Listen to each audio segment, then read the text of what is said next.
Yo, what's up, y'all? Before we start up this video, let me try to spark up an interactive comment section and ask y'all, what is your favorite moment in NBA history? And I'ma read some replies in the next video. I'ma also kindly ask y'all for this video is to leave a comment, sub up if y'all like it, and like it if y'all like it. Shit! There has been a lot of discourse throughout this NBA season, and now that the playoffs are around the corner, it has begun to heat up. The MVP debate, the DPOY debate, who are the real title contenders, who should be awarded with All-NBA, etc. And my job in this video is to share my opinions on topics that have surfaced throughout the 2025 regular season. Without further ado, let's dive into the first topic.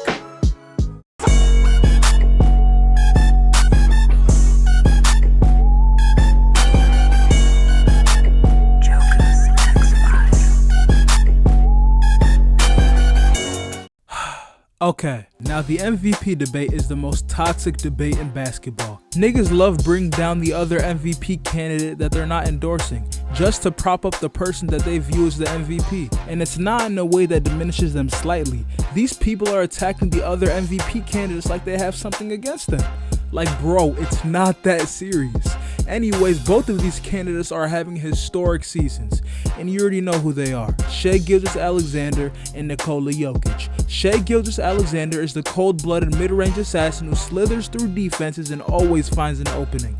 He is that nigga. And Nikola Jokic, he is the most dominant offensive player in the game today. A force to be reckoned with. He is the Joker. Now, who do I have as the MVP right now? I'd say Shai Gilgeous-Alexander, and the reason as to why this is the case is because his team is winning. And it's not just because his team is winning in a historical way. Like, bro, this Thunder team has been dominating all year in a historical fashion, but you wouldn't know with the way the media has been talking about them. This Thunder team is leading their conference by about 15 games, they are on pace to win almost 70 games, and they have the second best net rating of all time behind the Chicago Bulls. The 1996 Chicago Bulls. Yes, you heard me right. The second best net rating of all time.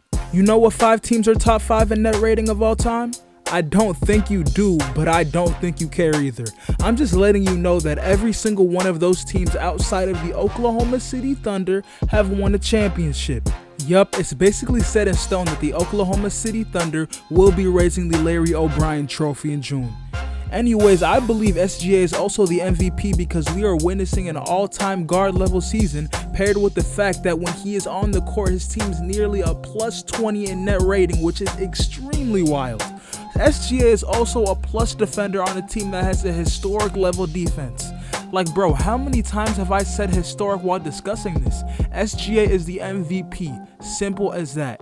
Even the NBA media members agree with me. They held multiple straw polls on who they would vote for MVP. SGA won. Shit, even the sports books agree with me. They currently have SGA as the betting favorite for MVP. Nigga, why is you looking at me? What else do you want me to say?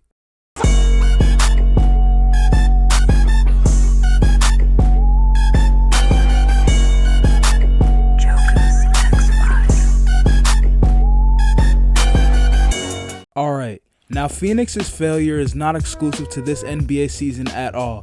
It has stemmed from 2021. Going back to the past and seeing where they were in the NBA Finals to see where they are now is sad. Look how happy these niggas were. 3, 2, 1.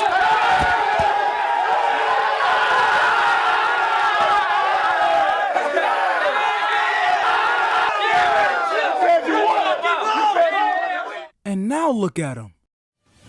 Man, what are we doing, bruh? Yo, you got me standing in the corner and shit. This shit is ass. Man, get your hands off me. Come on, Kevin. I thought we were a team. Man, you suck at coaching, bruh. Like, the vibes there are at an all-time low, and it seems as if KD has 1 foot in Phoenix and 1 foot ready to walk towards his next team, because Phoenix wants him gone. There are reports that Phoenix was willing to trade KD at the deadline, but he refused because he wanted to be moved in the offseason. Because of these signs of a major teardown in the offseason, let's go through the timeline of how the Suns went from winning the Western Conference to becoming bottom feeders in the NBA. Alright, after that 2021 finals run, they looked like a team that was here to stay, and they reinforced that notion in the 2022 regular season. They won 64 games, which was the best record in the league at the time. But when the moment was the biggest and the lights were the brightest, they collapsed against the Luka-led Mavericks in Game 7. After all that, I guess he gave them a Luka special. Anyways, that loss solidified them as frauds. They were not a serious team until further notice. Then in 2023, they had a rough start due to injuries, and then the most unexpected move happened. They traded for Kevin Durant. They were viewed as a super team and a surefire pick to win the West, but they didn't get him for nothing. They gave up Mikal Bridges, Cam Johnson, and a plethora of picks. This move gutted their depth, and once the playoffs came around, they won the first round, but it was an unconvincing series. They needed everything from Book and KD just to get past an injured Clippers team without Kawhi Leonard. When the second round came, they were clearly outmatched and got sent home by Denver. For the second straight year, they suffered an embarrassing playoff exit on their home floor, and the accumulation of these postseason failures was enough to get Monty Williams fired just 2 days later. Yeesh. Moving on, once the offseason came, Phoenix didn't waste much time making another move. They traded for Bradley Beal, and at the time, it was seen as an excellent move, but they had to give up Chris Paul, Landry Shamet, and a plethora of second-round picks and first-round pick swaps. It seemed like a huge overpay, but hey, it's Bradley Beal. Anyways, they weren't done making moves and traded away DeAndre Ayton for Yusuf Nurkic, Grayson Allen, Nasir Little, and Keon Johnson in a 3-team deal that also sent Damian Lillard to Milwaukee.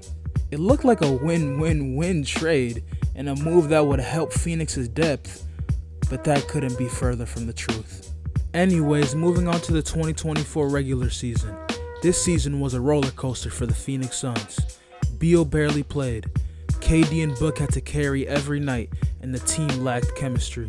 They barely held on to the 6th seed and nearly got 50 wins. Fans in Phoenix were optimistic. They thought they had a good shot against Minnesota, but that was before reality set in. They got swept. And I'll be damned if I get swept. After that, they fired Frank Vogel following that embarrassing playoff loss and hired Mike Budenholzer. They made a couple minor roster moves, but nothing major. They basically stuck with the same core. Now in 2025, it's even worse. Beal is still in and out of the lineup. KD's playing well. Book's not having the best season, and the defense is still bad.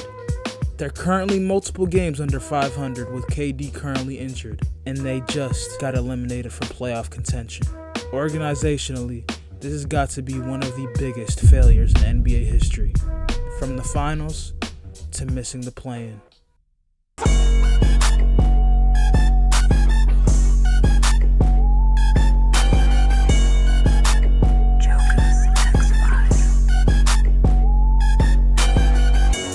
Okay, now the Rookie of the Year race has been interesting to say the least. In the beginning of the year, the two players leading the race were from the same team, the Memphis Grizzlies.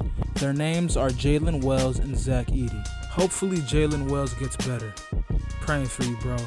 Anyways, Jalen Wells is a hard-nosed wing defender who can hit shots, and Zach Edey is a big body to catch lobs, set screens, and block shots. They are pretty good, but as the season went along, they stagnated and some other rookies took over, like Alex Sarr, Zachary Risache, and Stephon Castle.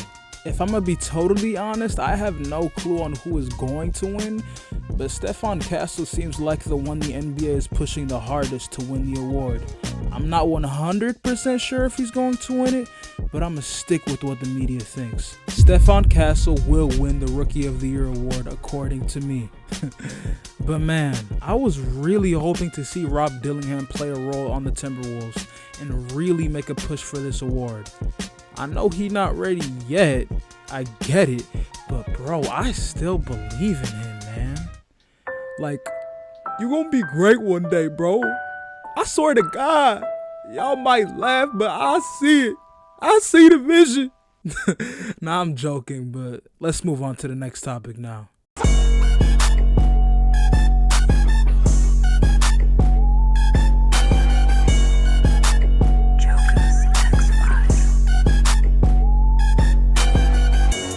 Alright, now the DPOY debate has been really confusing to me. Because throughout the whole season, the top 3 candidates were Wemby, Jaren, and Evan Mobley. Then, when Wemby unfortunately went out with a blood clot that sidelined him for the rest of the season, the DPOY odds shifted from Wemby to Jaren being the favorite. After a little while though, the Memphis Grizzlies team defense fell off of a cliff, which shifted the odds again and made Evan Mobley the favorite. Then, out of nowhere with the Warriors' resurgence after Jimmy Butler joined the team, Draymond then pleaded his case to be DPOY. And after a little while, the odds actually shifted in Draymond's favor, even though he wasn't in the DPOY conversation to begin with.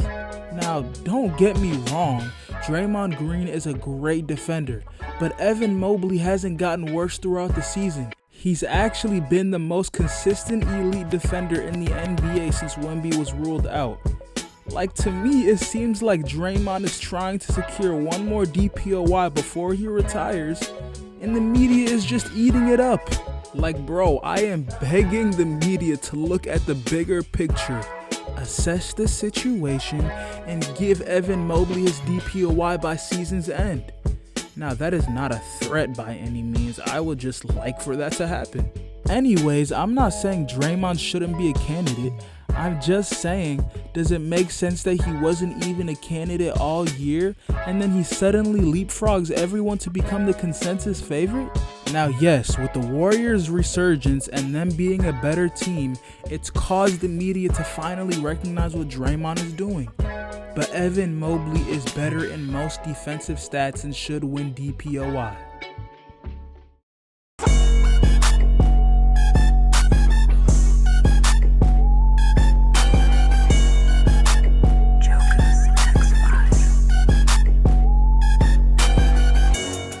Man, Detroit has made me proud. Like, bro, they set a record for games lost in a row last year, and now they clinched a playoff spot. Bro, I deadass watched them grow up. Cade Cunningham, Asar Thompson, Isaiah... Never mind, that nigga is still a nut job, but you get it. This group of players and their ascension from Literal doo-doo water? is crazy. Like, this is just such a great story in this league. I hope they win at least a playoff series, man. They deserve it for real. Anyways, it sounds like I'm a fan of this team, and I am, but I'm not a fan of the Detroit Pistons. They are two different things. Get it right, please. But anyways, let me give you a rundown on how they rose from Literal doo-doo water into being a playoff team. Alright, this timeline begins from last offseason. First of all, they fired Monty Williams. Yes, they fired their head coach and it actually worked, unlike the Suns. Anyways, after they did this, they replaced him with JB Bickerstaff, who was formerly the Cavaliers head coach. Then, after this, the draft came around and they used a lottery pick on Ron Holland, an 18-year-old who was playing for the G League Ignite. After some dust settled, they found some free agent signings. These consisted of Tobias Harris, Malik Beasley, and Paul Reed. This is really good for them when you remember the season they had before. They got some veterans who can raise the floor of this team and have them help the Detroit Pistons play competitive basketball. Anyways, alongside the free agent signings, they re-signed Simone Fontecchio and extended Cade Cunningham.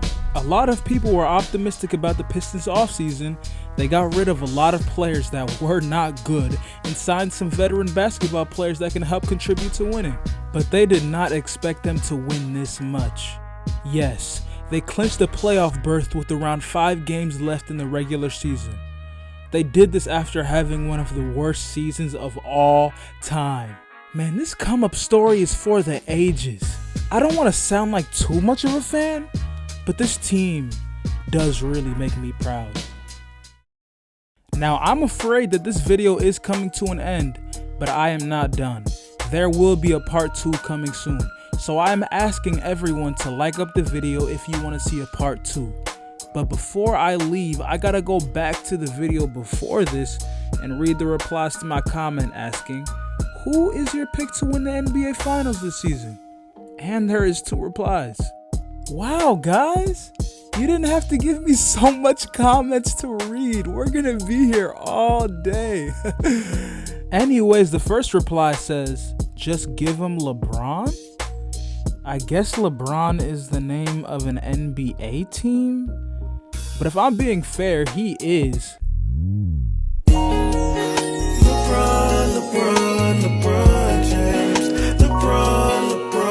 LeBron James. LeBron James. LeBron James. Now for the second reply, this guy said, LA Fakers? I am so confused because are you hating on the Lakers or is that just a typo? Like, I know a guy on that team and his name is LeBron James. LeBron James. LeBron James. But yeah, that's all I got for y'all. So, peace out.